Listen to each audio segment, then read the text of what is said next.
Dr. Karam? So all of these were basically people wanted to decide or the researchers wanted to decide which patients, because a lot of patients end up doing well even if they don't get chemotherapy. But some patients don't do well. Some patients have the cancer come back.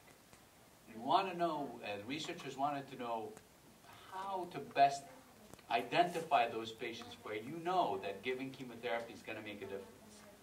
And so that's where people started to look at. So beyond just looking under the microscope, beyond seeing whether or not the cancer responds to hormones, is there anything inside of the cancer that tells us this is going to be a bad cancer, or this is going to be sort of a weak cancer? It's not going to come back. You cut it out, it won't be a problem anymore.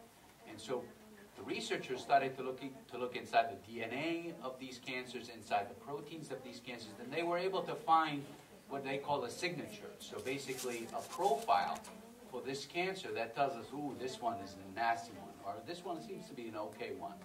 And that's where the recurrence score comes in.